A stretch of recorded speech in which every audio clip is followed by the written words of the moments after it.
please feel free to interrupt and ask. If English is not your cup of tea, please ask in Chinese. There will be a stranger here who will help interpret. I understand some, so I've been surviving here for quite a while. So, I shall sit. Is this loud enough? It's okay.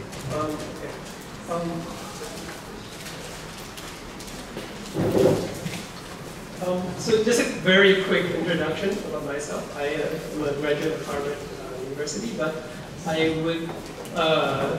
I come from a generation where we transitioned from paper and pen drawing to computers. So that gives you a clue about how old I am.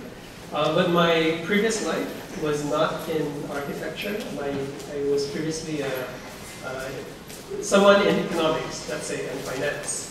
So I specialized a little bit in urban economics. So a little bit relevant, but at the same time, the way we view society was very different. We try to model the way it works, the way the world works. And architecture, in my mind, is how we dream our world can be. So it was a nice transition for me in that sense. I worked previously at Bjarke Ingels Group for many years in Denmark and in Taiwan. And then, but prior to that, I worked for my thesis advisor, Manchado Silvetti Associates. That was in Boston right after I graduated. But I kept in close contact with many of my consultant friends. And I think for many of you, especially the third-year students who will experience consultants next year, consultants will be your very best friends, and they are the ones who make your dreams come true. So I think I cannot emphasize enough how crucial their role is, and I would like to maybe emphasize a little bit more our work in collaboration with not only just engineers, but sustainability consultants and transport and all that. But the other thing is that maybe some of my friends who know me know my work, but I'll just show you one picture from this image that everyone in Taiwan knows already. But the reason I moved from Denmark to Taiwan was because of this project. I was a project architect while in Denmark, and when the project was moved on to the next level, I became sort of one of two architects who worked here on site. So we collaborated with clients as well as the consultants. But then our first work was in the showroom that we built in a similar fashion. This is the $300,000 model that was on site of the project. But then I think the project, as you probably know, is on hold indefinitely at the moment. The client has gone bankrupt. Not because of us, but I cut my teeth in Bjarke Ingels Group on this project. It was my first project there, and my role was in the facade. And I would like to maybe share that this was a time when things were still booming in China. This is in Shenzhen, and it was a company it's a headquarters for an energy company. And perhaps just to move quickly, I will just explain to you how the facade was actually conceived. It's really about a way of creating a new typology, let's say, in how facades of buildings, skyscrapers can be built, can be seen and experienced, as well as viewing outwards. So essentially, wherever you find a large expanse of glass, let's say a major lobby or common space, director's room, etc., and every other panel that you see are general office spaces, but they are built 45-degree angle from the direct sunlight.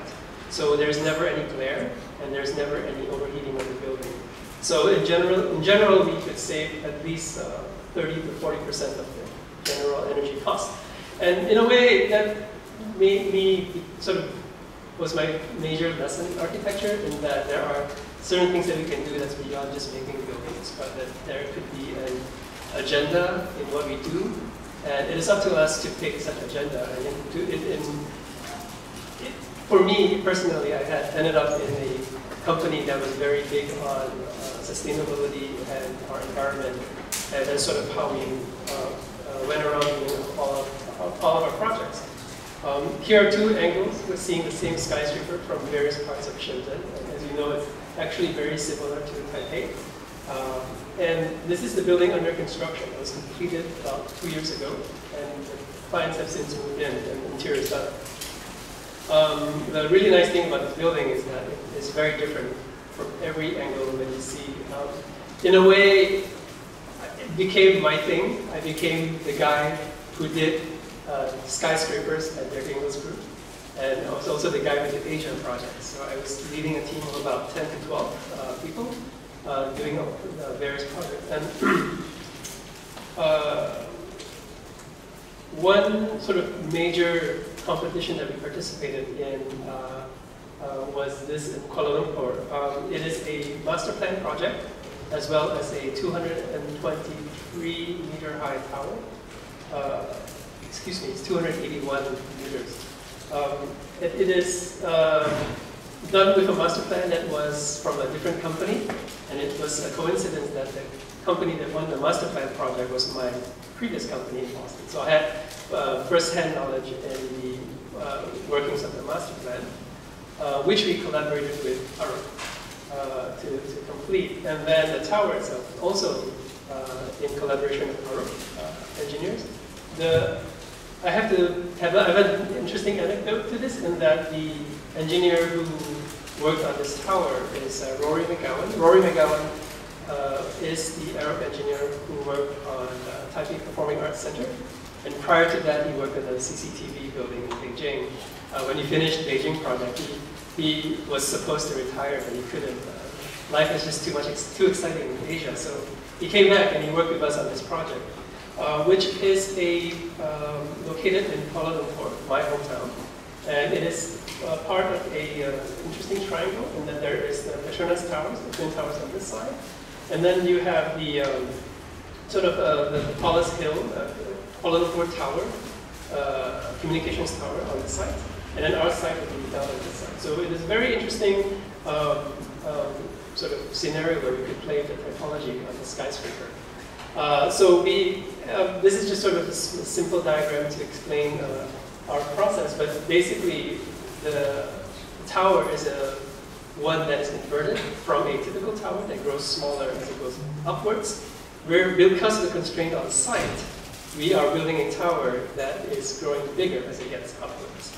And in a way, it is a great bang for buck because the entire site belongs to the client, so there's no problems with FAR or GNV, whatever.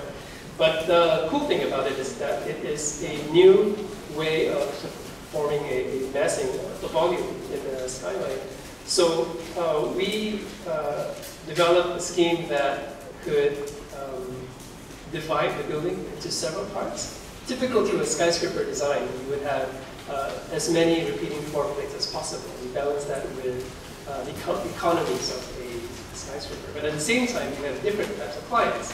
So our argument for having a building that grows larger and wider as you go up is that smaller offices would occupy the lower floors or lower rent.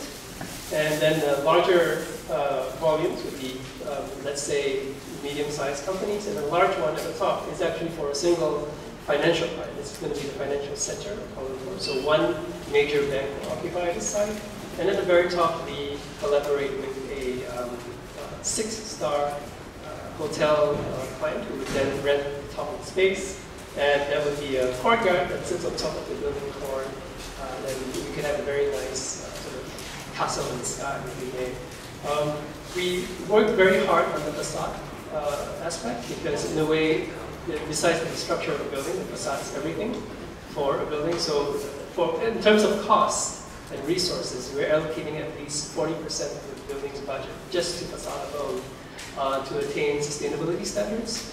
And at the same time, in a way, it is the skin of the building. So clients typically demand some kind of new special facade. But maybe the more interesting thing is how the building is viewed from the inside. So we would have, similar to the Shenzhen building you saw earlier, there would be a sort of a passive shading capability to such a geometry. But what it does is that it creates a shimmering view from the outside, such that it appears differently during the daytime, during nighttime, as well as the twilight in between. So each of these gaps that you see is a refuge floor, so it's a sky lobby. The elevators go up to that floor and then they change the elevator. And for the first time, maybe in history of the tropics, the sky lobby is not air conditioned, it's just open to the outside. This is possible because we're in the tropics in Malaysia, where there is no fluctuation in temperature, so you do not need to worry about cold or hot temperatures, but you worry mostly about rain and shading. So we took advantage of that to create a sky lobby that's open, and above and below are your MEP floors as well as your safety refuge floors.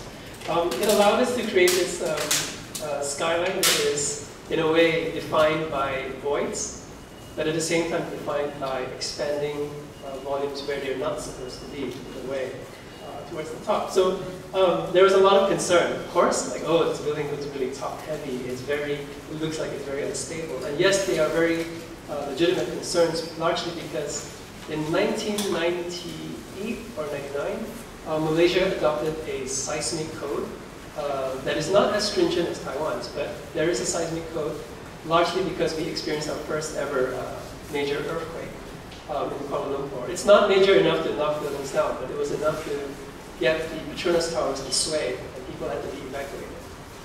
Since then, buildings had to adopt to a certain level of seismic code, and then we had to ensure that our building responded to that code. So, on the one hand, we were very delighted and very excited about the negative and positive silhouette that this building brings. It fits really well into the Petronas towers. But then at the same time, it is a question of, well, financial viability and how do you make such a space happen in the world seismic code. And of course, that's where our aero consultants, our engineers come in. This is the view of the sky lobby, a typical sky lobby. One below and one is at the hotel level.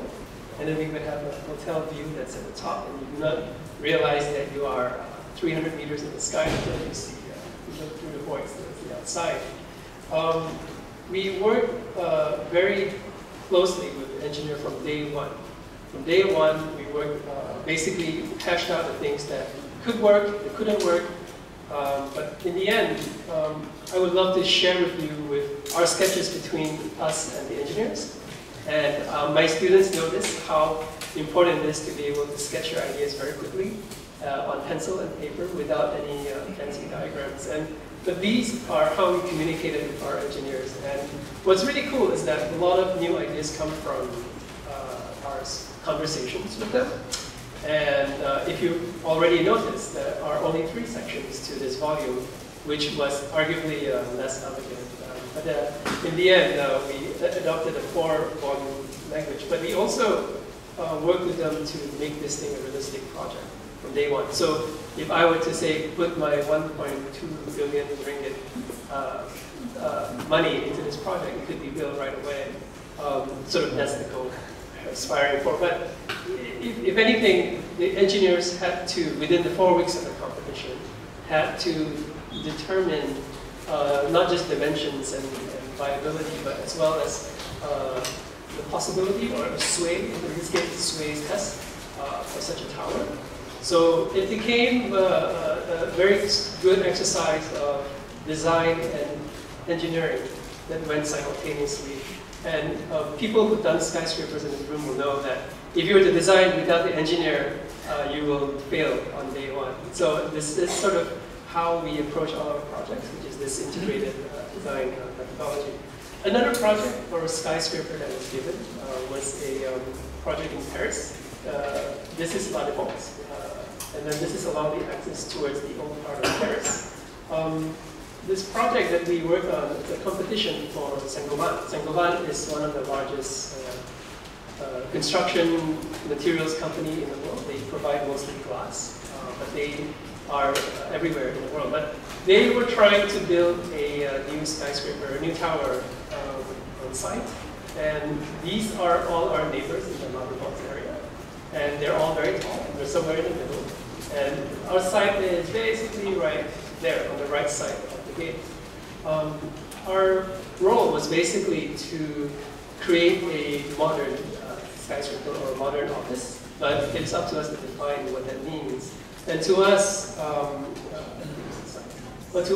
part of it is the creation of an identity for the company. The a single occupant the whole building. But at the same time, we were thinking of, well, how do people work? How are offices used? And we sort of pushed the idea that offices are not the way they are anymore. If you were to go to a typical office today, you will find that 30%, 40% of the seats are empty. Most people are out they're out traveling, they're out having meetings, they're not at their desk. And so, because most of our time are actually spent in meetings now, Bjarke Ingels posed the questions like, oh, can we just put the meeting rooms on the facade? And then he walked away. And then this was our result. It was a project where major meeting rooms are stuck to the facade. And these are the ones where you get the best views of Paris on 360 degrees. It is also the areas where collaboration can take place.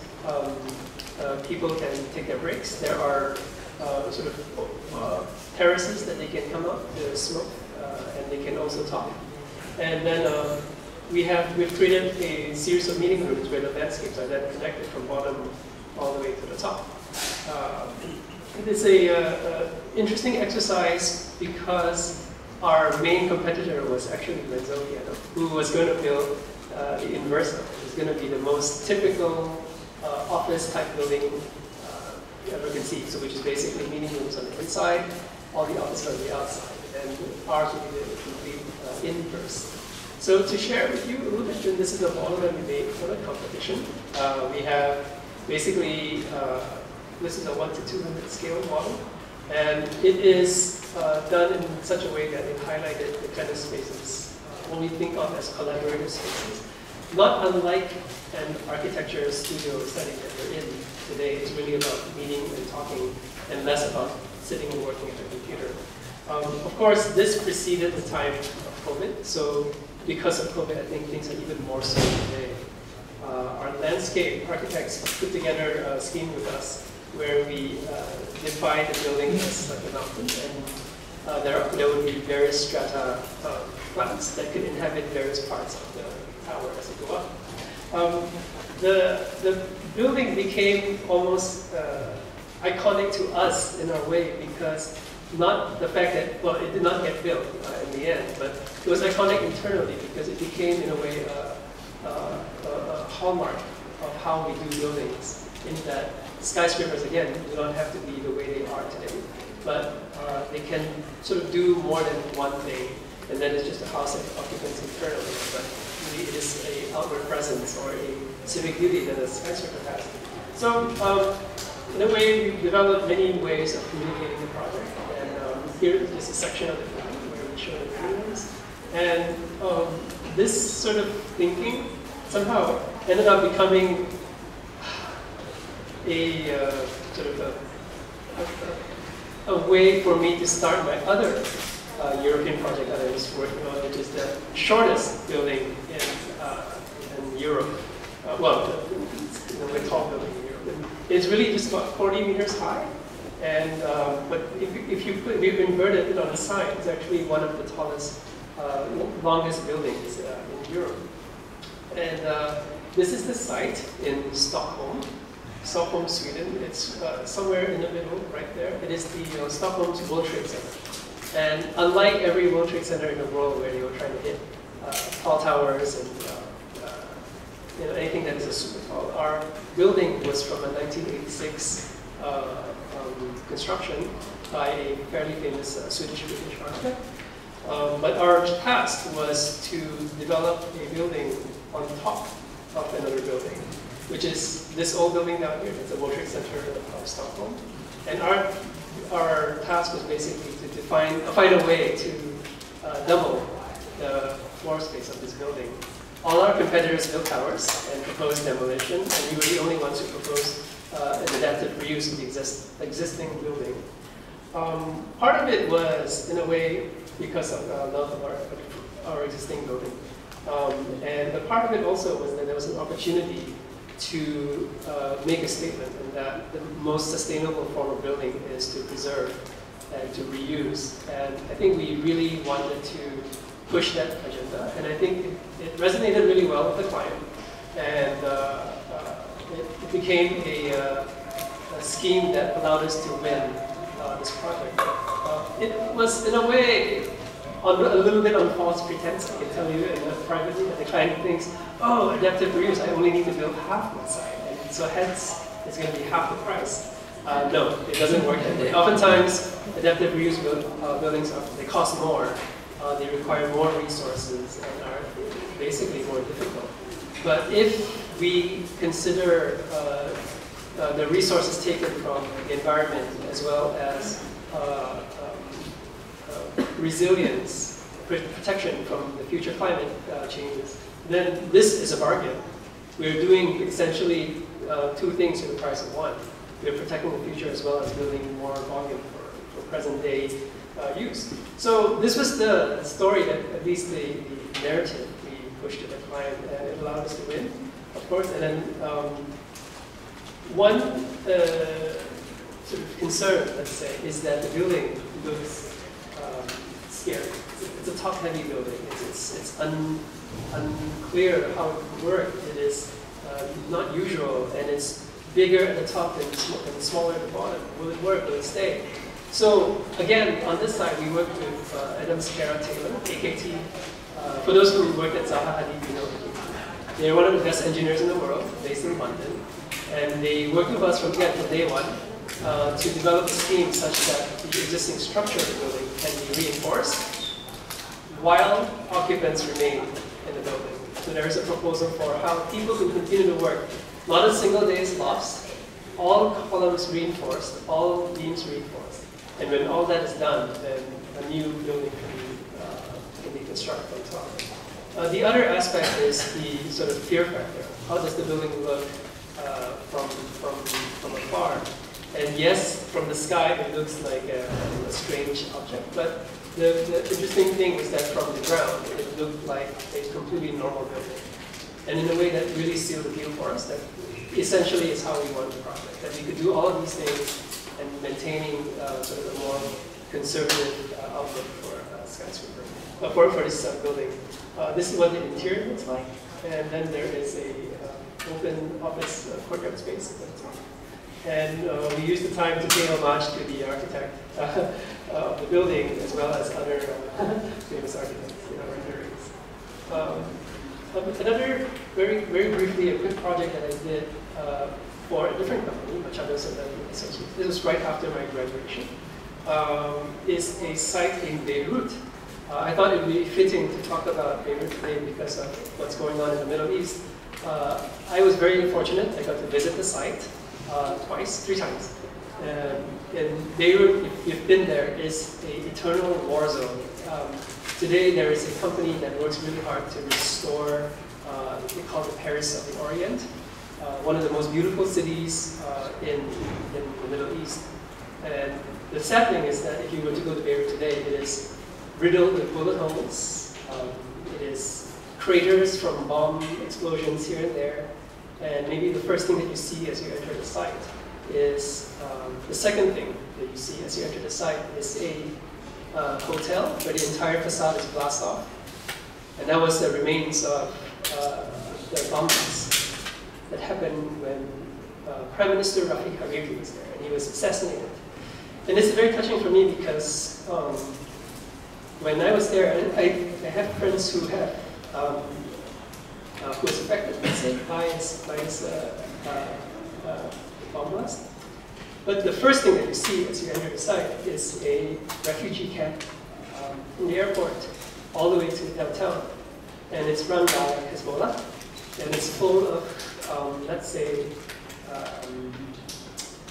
very tense moments. So my experience with Beirut was basically on the first day was to watch someone be arrested by police right outside, right in front of me. And it's quite harrowing because then, even though it's a beautiful city, but once in a while you do have explosions and gunshots, and it happened while we were there. But that's not important. The important thing is that there's a beautiful Crusaders castle on the site.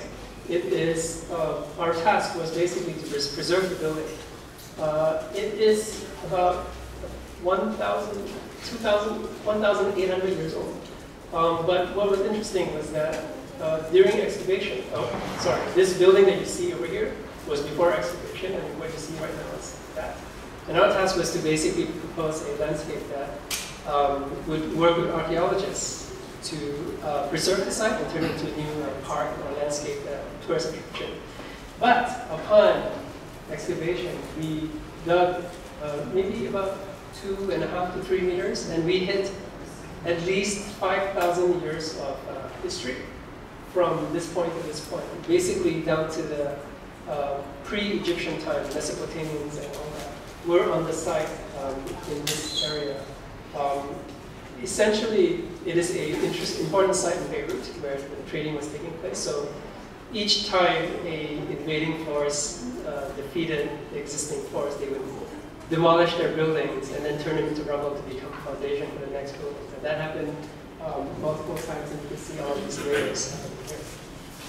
In any case, after all of that was cleared, this is our site, and our proposal was to build a wall that would wrap the building. What it's essentially doing is to bury our building. The archaeologists would have then done their research, done their 3D scanning of the site, such that it is a complete digital copy is done. And after that, the best way to preserve the building is to then bury it, put it away. If we were to be left out, it would be gone within 5 years. It would be left outside. So we worked very hard to map the building in collaboration with some 3D mapping companies, of course, and then propose a skin that wrapped around the site. To briefly show you what was going on, is that the goal was to build a wall surrounding the site, such that the back parts could be infilled in preparation for another part. But then on the outside, we had with a bricks of travertine blocks that then could be sort of the new facade for this park. We went through the drawings and the development stuff. This was early Grasshopper, Rhino version 3. And then, but it was done, and it was quite successful. And then I think it became sort of an interesting way to work with landscape and archaeology. Yes, the landscape did not get built because Lebanon went back into crisis mode, and then it has never recovered ever since. But on to some quick talk about my own experience. This is Copenhagen, and but this is what you see in the pictures. But what you normally experience is this, and this is taken maybe at around 3 o'clock in the winter, 3 p.m. And this is what 6 months is like. So working in Copenhagen became this kind of opening of senses for me, in that I became hyper-aware of light, or the lack of light. And so I wanted to share with you two competitions that my company did ever since we left. One of it is a solar research company in the National University of Malaysia. So we won this competition. It was really nice. It was a solar research center, and essentially the key part of the building was this undulating roof. And the goal was to create an angle for a solar panel, such that we could replicate angles in any part of the world. So we could get any angle that we want. And as you probably know, solar panels are only effective at certain angles to the sun. So the roof then became the core subject of our study. And it is a play of geometry and curvature. And it was an exercise in 4 weeks. But then we did develop a scheme that could convince the judges that we could create a roof that is semi-outdoor, un-air conditioned, but at the same time contributes to the research of the building and lends to the identity of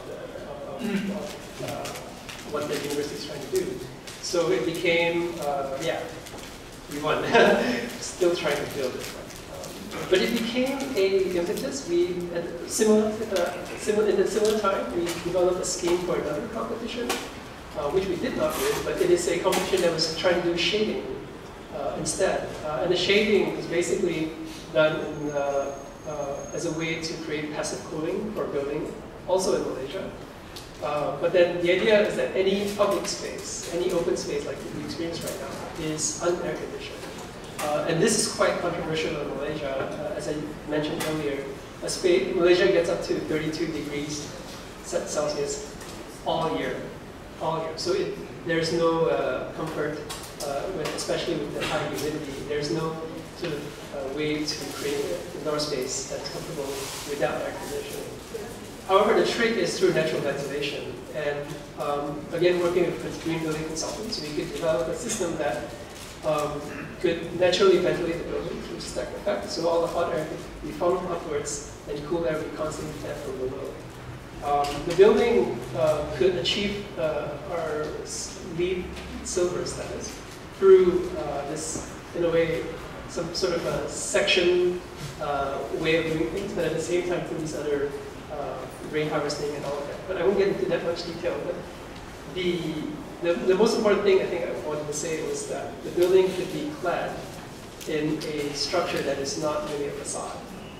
And we really enjoyed this experience with the consultants, both engineers as well as the sustainability consultants, that allowed us to do something like that. And we were able to then convince the client, or the judges, this was the right way to go. I probably want to spend a bit more time talking about this competition that we did in collaboration with Collective Hong Kong. Collective is a group of friends, classmates who are in Hong Kong, and they are graduates of Huané and Lamsoc and Demeron. All of us have left our respective companies and are trying to do something different. And we were invited to do this competition in Cyberjaya, near the capital of Malaysia. It is born from a desire to create a new kind of modernism, but that we want to bring back to the past, or echoes of the past of modernism in Malaysia, which was really tropical, climate-centric. There was a time when air conditioners were not common, and we could still build buildings that were cool, and we wanted to replicate that kind of energy. So modern day buildings became, in the 70s and 80s, became these, I think you probably know Kenya was building bioclimatic structures, which were mostly air conditioned, and we wanted to stay away from that. Our neighboring building is this one over here. It is a government of Selangor, which is a state in Malaysia. And yes, this is the, sorry, this is our site. Excuse me, our site is on that one side. And this is a modernism of that was flavored with Islamic identity, and that is very common in construction in Malaysia. So it was something that we had to respond to. The other thing we were more interested in responding to was the historic legacy of tin mining in Malaysia. Malaysia is rich today because of its tin mining activities. We were the largest tin producer in the world, and our site sits on a former tin mine. So if you were to go around Malaysia, you would probably find situations like this where there's these man-made lake, and then there are legacies or what's left behind of a tin mine, where the ship at the back is actually a ship. It would be digging into the ground to extract tin ore. But what's left today is something that looks like that. These are not natural. These are all man-made. They're all legacies of tin mines that were created by tin mining activities. And a huge conversation was about what to do with these sites. It's marshland. It is a ecosystem for birds, and it has become this thing where can we create something that could still respect this tin mine legacy, but at the same time bring it into our architecture. Our building is this. It is a convention center. Convention center that is it's convention center at the bottom, which is this large green room area, and then towards the top are two large auditoriums that complement the convention center. Our scheme was basically this: 2 volumes, above and below, one at the top that is inverted for the shape of the auditorium, and one very large at the bottom because it works very well with the span of a convention center, which is colorless. And the space on the inside is 1/3 kind of a lobby for here with the cafe and all that. And then beyond on the inside, then is the large convention space. On the upper side, we have an inverted section, which is then a space for auditoriums. And on this side, we have a foyer space for informal auditorium. And then on the other side, you would have a very large auditorium that could then be divided into two. Such a space then works very well with our inverted sort of geometry. But I think a lot of work went into defining how a scheme like that could work. Again, I want to emphasize how lucky we were to bring back Rory, the Arab engineer who worked with us. We became very good friends, and he basically flew from Dublin to work with us on this competition. It is a work that, at the same time, is very practical, but at the same time, we could keep a sort of a dreamy aspect to this building, which is very, very unconventional, very, let's say, unexpected, but that allowed us to get into the final round of the competition, especially since we could convince the clients that we could make it work. Part of it is the aspect of engineering, but a large part of it was the creation of a convention center, how it works, how it's planned, emergency exits, and all of these practical things that we normally do not discuss in design, but extremely crucial to your career as an architect. In this case, we have a plan set that would get smaller and smaller towards the middle, and again, it would get bigger and bigger again towards the top. What we have in the end is a building that is highly designed for emergency exit. That's basically what the entire thing has to do, and then keep the structure up. We would devise a set of structural struts that kept the building up. Such a typology is not uncommon. In fact, we point to many examples from the past, as early as the 1960s, where such buildings were built. The only difference is that our building is just bigger, maybe 3 times bigger. But the concept or the structural legwork remains the same. So we took some inspiration from some man-made things. This is a Formula One racetrack in Kuala Lumpur. And this is a typical umbrella tree, we call it. It's very typical in the tropics in Malaysia. Its diameter could go up to 50 meters or more. And such a image, let's say, is very deep in our judge's mind. And it becomes something that we could really play out for and take advantage of. Not just in terms of its story or its narrative, but we could take sort of really interesting functions, let's say, that these things inadvertently do, that could then contribute to the workings of the convention center. So the building, basically, it's so simple. It's really just 2 inverted pyramids.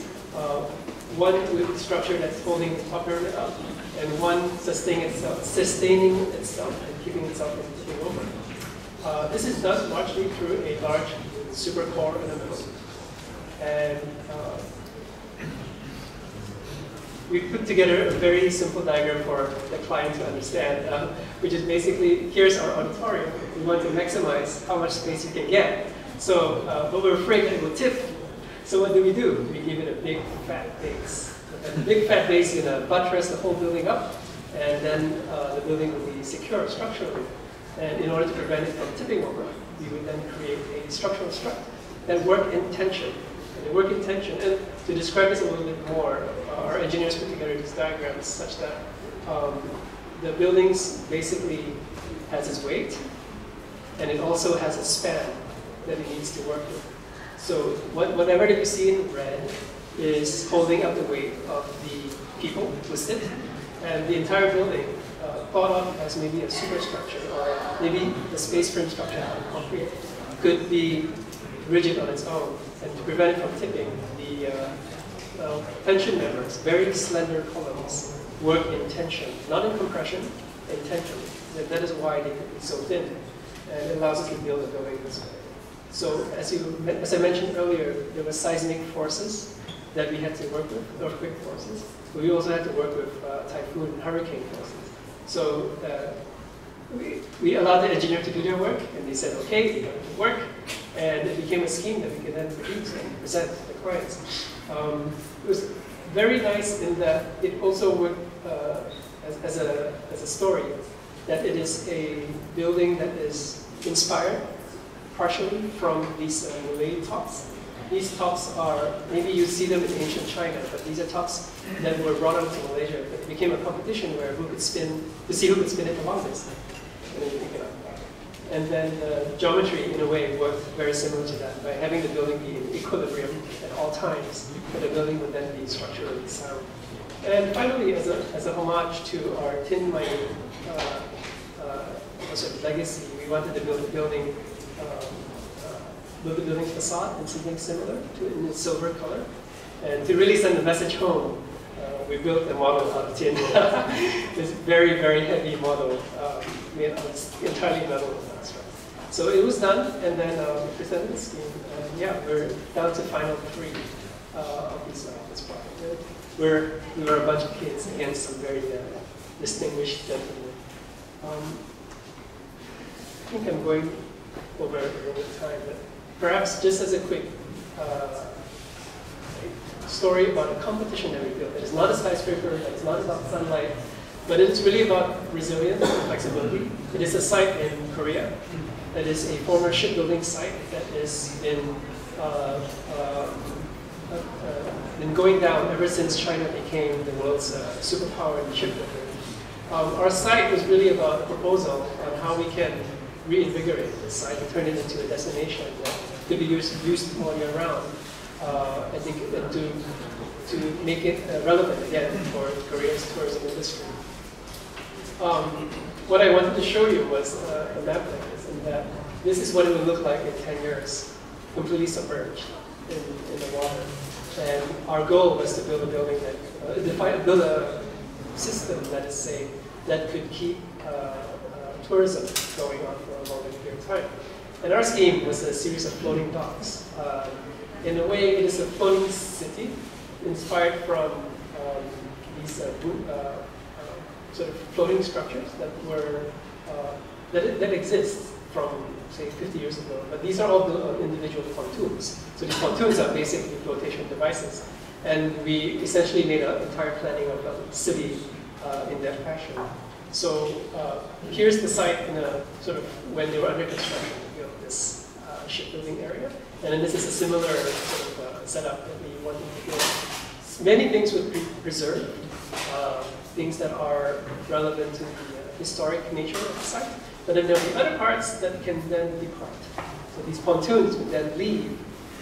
Once a year, during the summer, they will all come back and they will be part of the city. But during the rest of the year, exhibitions and cultural activities would be distributed to the other parts of the archipelago, where the fishermen are, where the retired people are, where the poor communities who cannot afford homes near the city are. And then we would, instead of forcing them to the city, we would bring these cultural events and sites to their villages. So each of these pontoons, sort of as a proof of concept, designed in that manner, would be then distributed depending on size. So the larger ones go further, the smaller ones stay closer, and then they would then be distributed to various parts of the town, and then each one would be accounted for.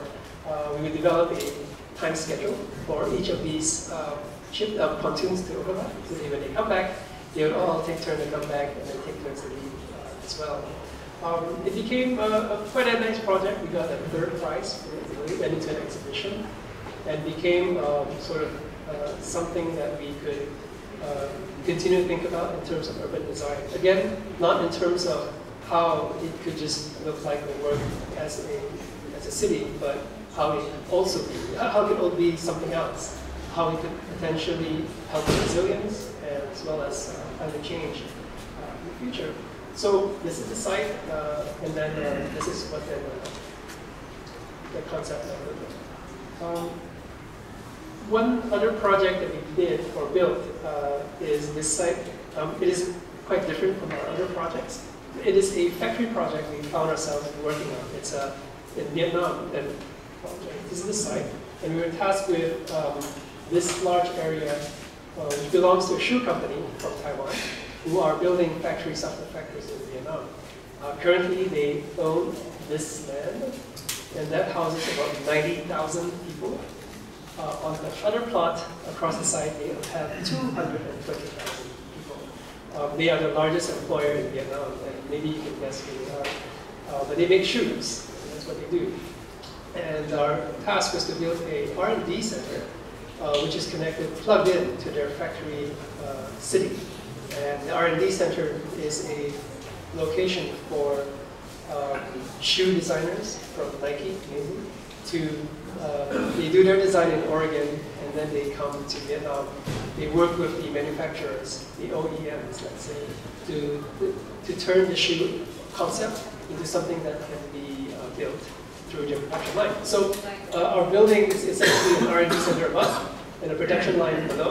One production line that in about 5 to 10 years can be converted from manual labor into robotic arms, and that's what we're planning for. So our building looks like this. It is about 20 kilometers outside Ho Chi Minh City. It is very different from a typical factory building, and it is done in such a way that most of the building is not air conditioned. So the only air conditioned, here's the requirement from the client. The only air conditioned area is for the foreigners in the Nike studio upstairs, and everyone else, they have to work within a natural ventilation setup, which we help design. So the building looks like this in renderings. We did the interior as well. There's a command center for the eventual robotic arm factory. And then I think the key part was the facade that we were developing to allow for natural sunlight as well as natural ventilation in the site. So on the left is rendering, and on the right is the construction. That was as of 3 years ago, right before COVID. And so, yeah, this was my last one before COVID, but after that, the building went into construction. There were very few people on site at a single time, but then eventually we got the building up, and we are currently working on the changes. Yeah, and we found it on Google Earth, so that's great. It's legitimate. So here's the building. And I'll probably just skip through some competitions that we did.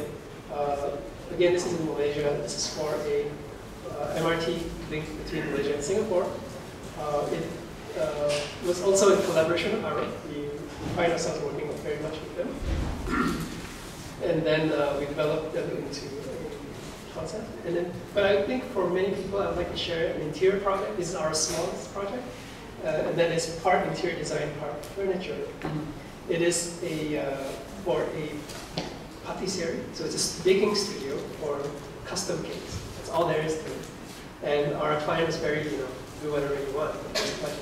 And we wanted to challenge the notion of what kitchen design could be, especially since it is really about efficiency and has always been designed that way. And we wanted to push the envelope of what kitchen design could be, especially when it is to do with presentation, as well as informal meetings and places where people could kind of design their cakes, so to speak. So we said, okay, let's put this aside and then rethink how we want to design this thing. So we did come up with a concept of this X, which became very ingrained in our minds, a way for getting people around a circle. But in order to maximize how much exposure or how much surface area you have in counter space, that X became the natural geometry to take, which is then something that you could basically have people crowd around. And we became so obsessed with this idea that we wanted to tell the client, let's get rid of everything else around the kitchen. Let's just put everything into it. Everything you need goes in there. And yes, that was our challenge. So the idea was that each leg would become a different production line or production method. One area for, one area for talking. So this is like a table, the two sides can sit and talk and design the cake if you want. And then this is the side where it's wet. So the wet side is where you deal with flour or water and sauces. Then we close to where the sink is and the stove. And then the dry part would be over here, then it's closer to the dry goods and molding of cakes. And then the final presentation is in this case, which we sort of became the grand finale, let's say, of the site. There are some hidden areas towards the back, and then part of it is to kind of hide away the old part. It's a very old building, so to hide away the rest of the building. But we basically wanted to create a space that is very compact, very tight, small, but at the same time feels open and free to do all sorts of things. And it's funny enough that the client spends more time holding parties here than actually doing any work. So it became her new thing now, which is then cooking lessons. It has evolved into something more profitable and something more fun, and it involves at least 12 people at a given time. Yeah, that's where we hid the oven and a hidden desk for her. And yeah, so this is basically a space. And maybe a house that we had done that's quite published, but I think we love to share this project because it came from a client who was, on the one hand, very interested in her new site in Yilan. On one side it faces the mountains, on the other side it faces Guishan Dao. And above, on a clear night, it's completely bright. It's very close to the Lanyang Museum. So it's not so far, not so close to the city. So there's a lot of connectedness to nature. So our client has this requirement, say, I want to see all three things. You know, what do we do? How do we do that? And so part of our agenda was, of course, to build a building that works very well with sun insolation, sun angles. But we allowed that to develop our facade scheme, which you saw earlier. But we also sort of carved out double height spaces, triple height spaces that allowed for natural ventilation. So there's always a high space for hot air to escape to, and then a way for cool air to come in from below. So the building, even though it gets a lot of sun in Yilan, as you know, it's very hot, there's almost never a time when they turn on the air conditioning. So for us, we had 2 years to test this out to see if it really worked. And true enough, their electricity bill is very comparable to my apartment, which is quarter of the size of this place. We also developed a terrace at the top, which is then this green roof that allowed them to literally lie down and look up for them to see the stars. It is a project that maybe could be done largely because the client wanted to save money, which is really odd because initially the scheme was 5 floors. We were allowed to build 5 floors, but we shaved the building to 3. And we said, here's what we could give you. Less cost, but a very interesting green roof. And they became convinced. And rather than maximizing, I think, maximizing space, they were trying to maximize utility. So which is why I think I should go to my final project, which is this Catholic church in Nantou City. It is born from a site that is very small on the front and very large at the back, but they need a frontage to it. So the building has a bridge over, or rather a hole that you cut into for a parking space that's at the back. But then the building then is also very large towards the back, and that is where their sanctuary is, the main worship space is.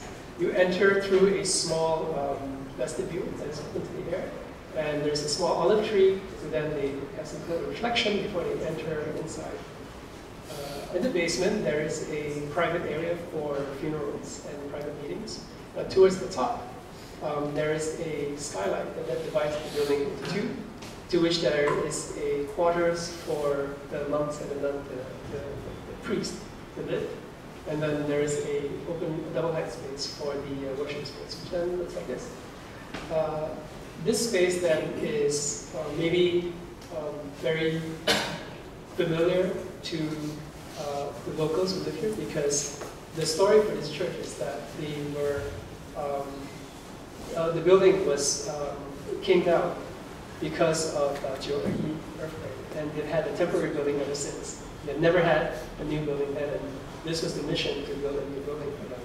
But it was familiar because of partly because of orientation of the building, but at the same time, it is a worship space that is, let's say, prototypical, that is very clear-cut, and it's the one thing that we preserved and never changed. But at the same time, then the rest of the building could be very, let's say, different and unique. We experimented with stone, a water depth cutting of stones, and we were tasked with creating an image of Mother Mary as a sign of that this is a church and not a white building.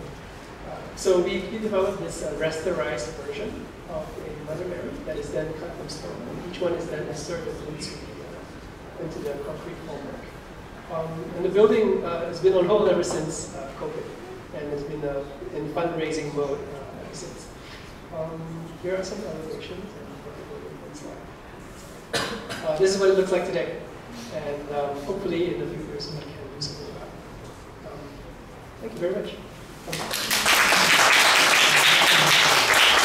I apologize for going over time, but please feel free to ask me questions. But if you want to ask me individually later, that's also okay.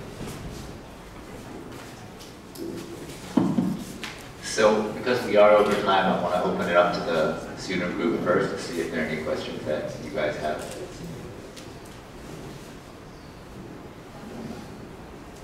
Anyone? Okay, well, I'll ask a question. It's why Taiwan?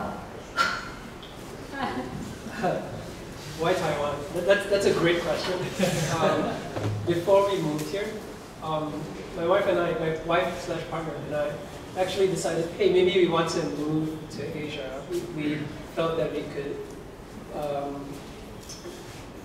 have a better or stronger impact to our own communities at home. I found that many of my projects were Paris, Stockholm, Oslo, Copenhagen, and some were in Shenzhen and Beijing and all that, but that's not exactly home for me. And I felt that, well, I've done all this, and I felt like there is a way to implement at least what I could do at home, closer to my communities. And so I had a talk with Bjarke, and then he was very supportive, which is really great. But soon after I moved to Taiwan, at that time, he called and said, hey, we need this thing for Hualien. Then my life went back to big for some time. But the initial question of why Taiwan was because we actually put together a very robust Excel list of various major cities in Asia. Kuala Lumpur included, Singapore, Beijing, Tokyo, you name it. Many of them I have personal connections to, like Kuala Lumpur and Singapore, where I grew up. And some of them my wife had connections to, like Tokyo. And, but in the end, we put together a matrix of, let's say, pros and cons. It was a SWOT analysis that we made of all these cities and where we could go. And surprisingly, Taipei scores the highest in terms of balance between livability and connectedness to the rest of the world. At the same time, it is close enough to things that we value, nature, good schools, and so on. But I think maybe the most interesting thing is that Taiwan is a place where there is a lot of opportunity still, whereas there are many other places where it is so saturated, it is so mainstream that you cannot go in with new ideas that you can bring up, but you can only go in and adapt to someone else's ideas. And to me, that was the most important thing. So as Taiwanese students, or students in Taiwan, I think this is an asset that you may not realize you have, but if you have traveled the world, and when you will meet many people and realize that this is actually pretty good. And I urge you to travel the world and then come back and find it yourself. So that's why Taiwan.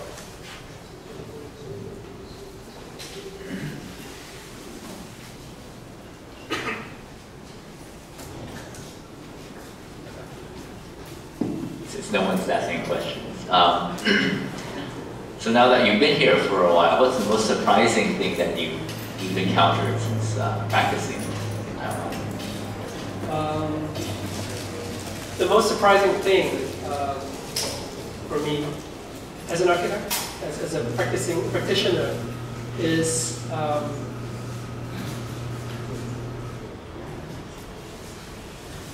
I'm going to start with a negative surprising and then a positive surprising. The negative one is, I think, something that we all know, and that there's a very strong disconnect between what you do, what you learn, what you hope to do, the big dreams that you have, versus the realities, versus how things are actually done. You would think that there are people out there, people in construction, people in government, people in other parts of society who value the contribution of architects and architecture, and then find ways to align all interests and make it work for you. But I'm sure many of you know that that's not the case. In fact, you will feel that many things are working against you. And for me, I find that's very surprising till this day, because I come from maybe a society where there's a lot of moving around, but there's always a way to try to align things together, usually for some kind of benefit, not just individuals, but the greatest benefit possible. And these are not communist countries I'm talking about. I'm talking about Denmark and Malaysia and Singapore. There's some kind of alignment that happens. And part of it is maybe how vocal or how strong the architectural voice is in fighting against interests that are against you. But part of it also is the lopsidedness of, let's say, market forces. Market forces are there to stay, that you cannot really destroy it. But what I've learned over the years is that market forces is something that you can work to your advantage as well. And that is the other surprising thing that I've learned while in Taiwan, and that is that when you do speak in financial terms, when you do speak in market terms, when you speak in language of non-architects, of people that were not in your field, you'd be surprised as to how much sway you can get, how much you can convince others of what you think is best for either the project, or the society, or the city. When you speak in their terms that they can understand, and be able to do it so compellingly, people are very flexible. People are very responsive. And I found so many moments when I could do quite ridiculous things and have quite approval. But I never talk about them in terms of design or aesthetic or beauty. That comes later.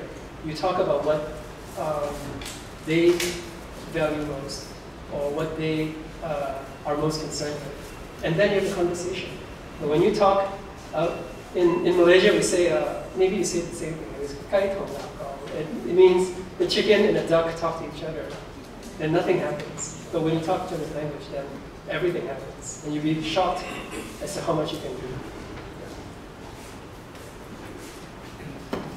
现场也是可以用中文问问题，就是如果有要的话。对啊。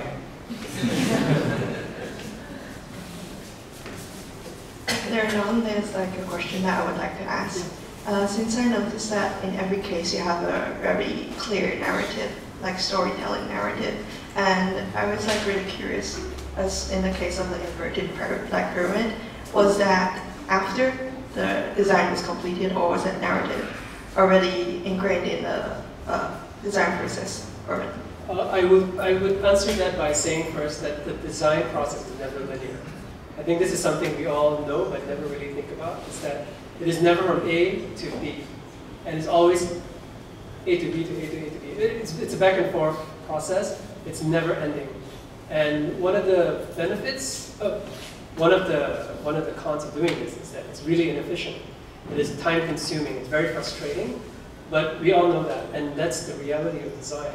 Design is something that is, in a way, aesthetics second, but problem solving first. And until you solve the problem, your aesthetics do not matter. That's the hard truth. But if you can embrace that value and allow that design to go back and forth, not only in refining its beauty, but in solving its problem, you'll find that this problem-solving aspect helps with creating this narrative for the project. And for us, in this particular case, with this inverted pyramids, I can tell you in all honesty that the narrative came later. But the narrative sort of there was a picture in the beginning in our head. We had it, but we could not convince ourselves that this is the way to go. So what's the thing to do? You could either say, no, let's do something that we know and go in that direction, and you know it's going to work. Or let's experiment with this. Give ourselves some kind of experimental thought and say, a thought experiment, excuse me, to try it and see if it works. And obviously it doesn't work in the first try, but then if you allow the design process to go back and forth, and then solving the problem at the same time, the narrative somehow weaves itself in.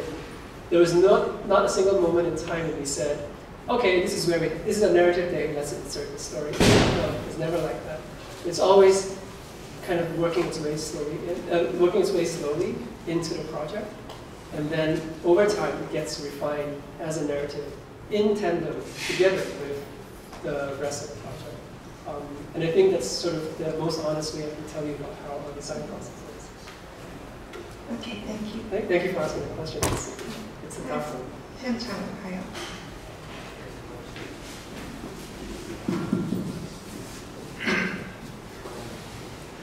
So I mean, I think that's an interesting point, because I always have this dilemma whether we can start with this kind of formal object when we're working in architecture, and I think sometimes a lot of the way we practice ends up being that way, right? And then we trust our instinct to know that somewhere down the line this is going to work. Right, we're gonna figure out some way or why this is actually a brilliant solution. We don't know now, but we trust in ourselves that down the line, if we continue down this road and we work it, the solution will present itself, right? And it will be more interesting than the solution we could have preconceived before we took that adventure, right? I think one of the reasons I came back to Taiwan and I decided to approach academia was actually because I felt at a certain point when you're practicing, you don't have that luxury, you don't have that time, right? Especially if you're in someone's office and they say, okay, you have 2 months, right? You don't have that time to explore, and you're almost set in your way. You know, oh, this office has this style, we do these types of projects, and so this is our starting point, and we're aiming towards that. Right? And I think that's a really huge lost opportunity because, of course, if you're a money-making office, that's your primary goal, right? And it's an idea that sells, and that's fine, right? But I think if you're really exploring architecture and you think there's more to architecture than just that, then really you have to allow yourself that time to explore. And I think even among a lot of the faculty in our department, I think that would be fairly unacceptable, right? Like if you can't draw a path from the first step to the last step, and you don't know basically where you're going to end up, I think as a group, I think most of the students here would feel fairly uncomfortable with that notion, because in most of their training that has not been acceptable in our particular institution. So I'm glad that you made that point at the end, because I feel very much the same way. And I think many of us here actually in the 3rd year of this year also, kind of believe the same thing. Can I respond to that? Yeah. I know that there is some level of frustration between, as students or as academics in a university setting, where you're in a way obliged or expected to create this linear narrative or process, let's say. The word is process, right? You're supposed to show process and say, from A to B to C to D, and hence I have a logical conclusion. That is, in a way, the ideal situation. But as we all know, it's never ideal outside. It's also never ideal in academia, because you are faced with deadlines and you are faced with other constraints. And so, where do how does this work with education, right? So in education, we use this as a way to pick up tools, or let's say capability, you level up in terms of moving a process from one to the other. But as you get better and stronger and more confident in sort of making through your process, when you graduate, and that is when you break the rules, that is when you break the process. And that is when you demolish everything that you've ever learned. But you can only do so when you have all that. If you have nothing to demolish, then there's nowhere to go, right? So I think this is why for many of the students, your teachers, your instructors are so strong on process. It's for this reason. It's for you to get good at it. And once you get good at it, then you are able to dance. You're able to fly, right, so to speak. And in my case, at least in my experience with working in Denmark and other places, I've been lucky in that my employers were also of a similar mindset and had some kind of academic background and were loyal to the process, were loyal to the, let's say, academic intuition. However, they're also, it's not lost on them that process is never linear. And so that in itself is the process of going back and forth. But the only way to get there is to then first be able to expand from one step to the other, be very clear about it, and then be able to move back. Right? So I think it's not one or the other, but I think it's really just a process itself. As a young architect, you grow up into someone who's more mature, that you then develop the skill set to then break the whole rules. That's kind of what my students are doing right now, the process of breaking rules. So awesome. Okay. All right. Thank you. If there's nothing else, then we'll finish for the day. Yeah. Go back to the studio and break more rules. Thank you for staying with me.